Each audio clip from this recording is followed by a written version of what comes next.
Welcome to Passage to Profit. Next, we welcome GG Mirvis, founder and CEO of the artisanal brand Desolas Mezcal, crafted in San Luis Potosí.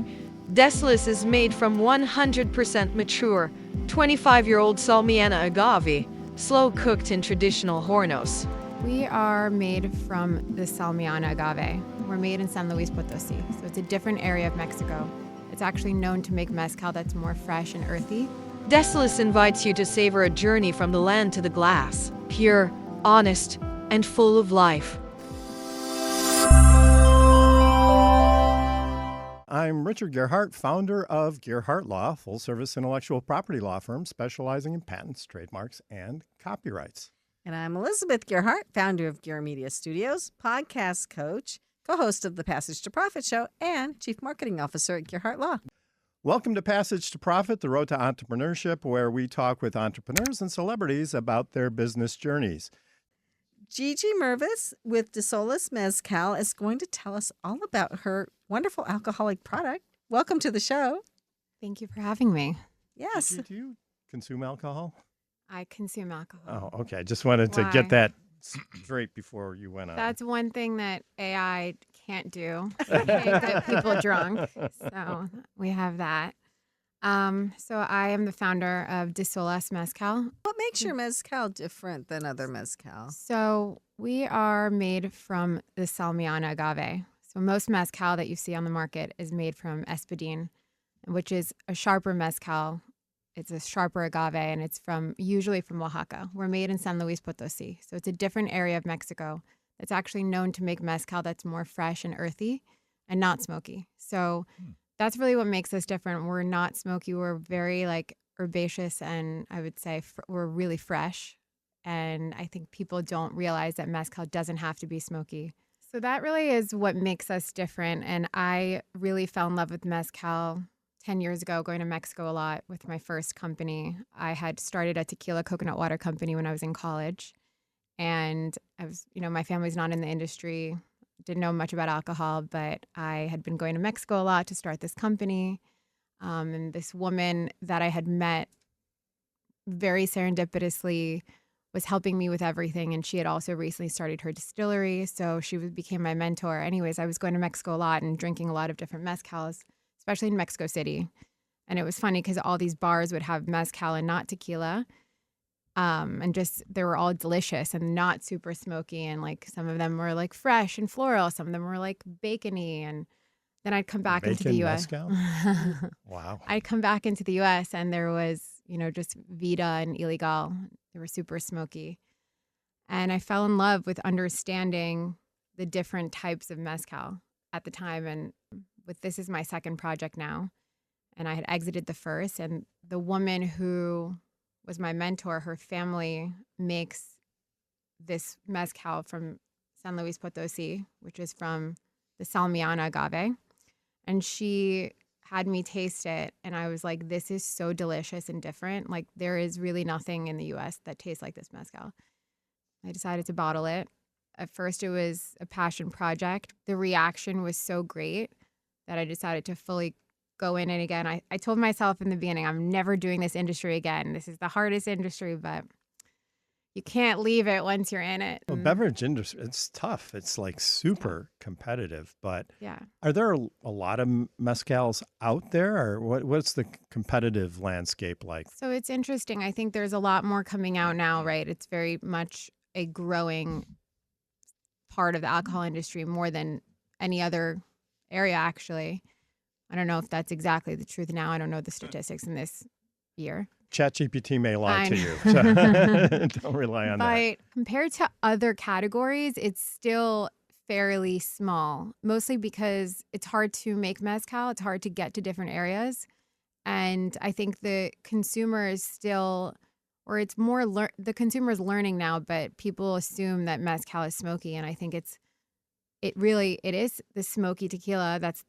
But it tastes like tequila, right? Can you explain the difference? I remember Yes. learning it once and I forgot. And all tequilas are mezcals, but not all mezcal are tequila, the other way around, something like that. I forgot what the actual delineation is. So the best way to understand it is there's about 50 agaves that grow all over Mexico. One of them is the blue Weber agave, and that grows in tequila. So, when you see tequila, it has 100% Blue Weber agave. Then there's all these other agave types that grow in other parts of Mexico, and that's mezcal. So they're just a different type of agave. They're a different region. They're a different plant, and it's sort of like wine with like mezcal. champagne or sparkling Yes. wine, right? Yeah. So how are you marketing this then? Are you, like, obviously you're coming on radio shows. It seems like there's a lot of alcohol out there, and I do see alcohol ads and everything. So what is your strategy for marketing this? From the very start, my strategy has always been with the trade and the kind of behind the bar strategy. So it was very, very important for me that the trade respected the product, which means the bartenders, the servers, the people who really, the mixologists that know agaves and know. So in the beginning, and I would say that's kind of how we first started marketing, is really reaching those people. Mm-hmm. And I think it's been still, that's my focus, is really making sure that it's kind of behind the bar. It's something that is recommended. And I think that's your biggest marketing person is the bartender. Obviously, social media is another thing, but I think still with alcohol, I think if you're at a bar and the bartender recommends you something to try that you can try right away, I think that is still your best way to market. What about the learning curve that it's not smoky? Do you have to come up with recipes for the bartenders so they understand how to highlight the herbaceousness of this one? Funny enough, most bartenders that are familiar with mezcal are like, oh, they like that it's a different type of mezcal. You can make a lot more cocktails with this than you can with a super smoky mezcal, where a lot of times they're diluting it with tequila so it's not as smoky, or they're diluting it with a lot of sugar to make it balanced. With Desolas, you actually you want to taste it, you want to elevate it, and you can substitute it for a lot of gin cocktails, which is interesting. So Wow. I'm not really competing for the mezcal cocktail, because you can have another mezcal cocktail that will taste totally different, for example, than with Desolas, where you can add a fresher cocktail with it. So what's your favorite Desolas cocktail, or do you like it neat? I love it neat on the rocks, but my favorite is a Negroni, because I'm a Negroni person. I love Negronis. So Desolas in a Negroni is the best drink. I mean, not everyone likes Negronis. If you're in your car right now, drive to your local bar and try it. No, but also, I mean, having it with like cucumber and ginger and things like that, fresh ingredients, you don't need so much, and it's so easy to make. What is it? Does it taste like tequila? I think tequila has become more bland over time. They've really, and bland and vanilla, right? That's been the kind of, I don't know if you're familiar with all the marketing around tequila. Right now, people are really against the whole vanilla additive. Mezcal is complicated. It has a lot of layers because of how it's made. I forgot this one important part, the difference between mezcal and tequila, by the way, is that with mezcal, you roast the agave before you distill. With tequila, you don't, which is why you get variation of flavor and you get the smokiness with mezcal. Makes sense. So most mezcal is roasted underneath the ground, and they kind of roast it in these underneath and put like dirt on, and then they fire it up, and we roast above ground. So it's actually, we don't cover it with dirt. So you get the actual flavor of the agave, and the smoke is in the background. Do you do silver and Repospados as well? Or So we Reposados, just launched like 2 weeks ago, the Reposado, which is a 6-month aged salmiana agave Reposado. And it's the first ever aged salmiana agave, which is actually cool in the industry because there's not really that many firsts. And it's really, really delicious. Really, it's something super special. The bottle is different. I worked on it for 3 years with the designer in Mexico. Me and her really collaborate on a lot of the design. And we just launched that. So can people buy this from your website, or You do can they have buy to? it directly from the website. It's the easiest way. And what is the website again? Desolasmezcal.com. Can you spell that? DESOLAS Mezcal, MEZCAL.com. And what's your most popular seller on your website? Well, we just launched the Reposado, the Blanco, but we also are launching, as of December 1, the Añejo, which is 32 months aged in barrels. And it's almost like a whiskey because it's a barrel program. We have barrel 1 and barrel 2, which is we really only have like 300 bottles, and that's all we're making. So it's very cool. It's something that we kind of a test project that was like, wow, this is really delicious. And we just want to It gets you really, that one's like 56 proof, so it's very strong. What childhood experience did you have that brought you to this point? I was supposed to be a doctor. I went to college. I was supposed to be pre-med. And I had this idea in college to do the first company. But, my parents are extremely fun. Like, they are more fun than I am. I grew up in a household where they had parties a lot, and they love to have dinner parties. But I think that's what. And they drank. They drank. I mean, no Right. one has issues with alcohol, actually. Funny enough, no one. But we're not. I would say what drew me because of that. I think I love entertaining. I love bringing people together, and I think bringing people together has been my passion, and this allows me to do that, which is why I keep gravitating towards this industry, because it gives you so many different paths to do something and to market, and I don't know, even just get people together, and that's fun for me. And we're speaking with GG Mirvis with Desolas Mezcal, and sounds like a really interesting drink, and it sounds like it'd be really good for the holidays. It would be great for the holidays. It's a great gift, by the way, especially for the person who likes tequila that says, oh, I don't like mezcal, it's too smoky. 9 out of 10 times, that person will like Desolas. And that is 100%, I'm telling you. I'm very general. I always generalize and make fake statistics, but no, I'm just kidding. But yeah, but they do. So what are the future plans for your company? What kinds of, where would you like to see it go? Would like to sell more cases, like every product entrepreneur. But I think we want to keep expanding. We're now in 8 states and Canada. We're going to be expanding into Costa Rica. I want to see it in more states, and I want to see the Reposado and the Añejo really I want people to try that. I think that's next year is my goal, is I want more and more people to try that because it's really delicious and a lot of love has been put into it. Yeah. Good. You want a bottle? Yeah. So we're all going to go on your website. Can I ask another question? A friend of mine started a vodka company. I thought it was a great idea. It was called Dirty Vodka. It tasted like olive, so it was good for making martinis.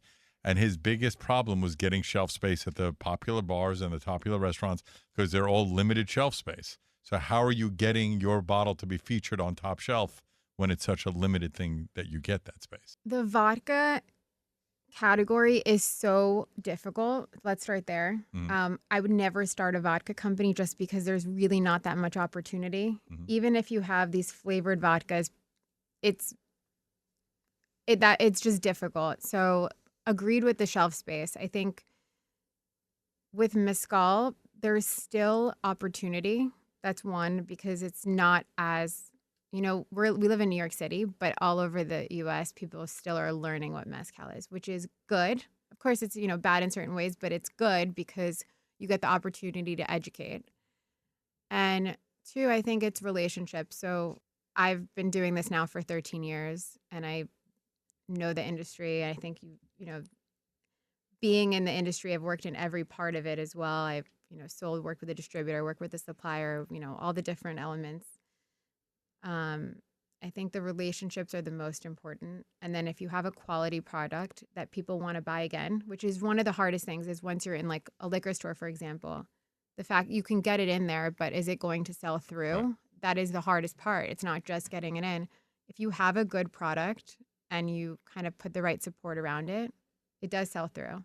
That's great. And where can people find you again? They can find me in 8 states. I can name all the states slowly. I'm just kidding. What? We in California? Yeah, we're in California. California, Georgia, Texas, Florida, New York, New Jersey, Colorado, Tennessee. Yay. And yeah. And on your website. But our website's, again, the easiest way to get it right now without me naming all the different places that have it. In Florida, we're in all the Total Wines and ABCs.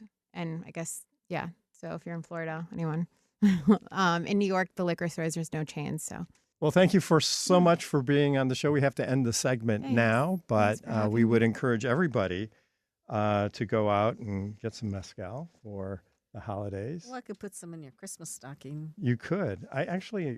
We were talking before the program. I have a bottle that I brought back from Mexico that's been sitting in the liquor cabinet for a long time. Well, we should get Gigi's and do a taste test. That'd be fun. Well, this stuff is so old, I'm not even sure that it's safe to drink. Oh, that's right. There was She a said it. scorpion in the That's right. bottom She and said it's it probably disintegrated. poisoned you. You'll get poisoned. But then you'll get scarred and you won't want to drink mezcal. Right. So I think Yeah. it's better now just We'll as get a it fresh. conversation piece. Yes. Well, that's it for us. Passage to Profit is a nationally syndicated radio show appearing in 38 markets across the U.S.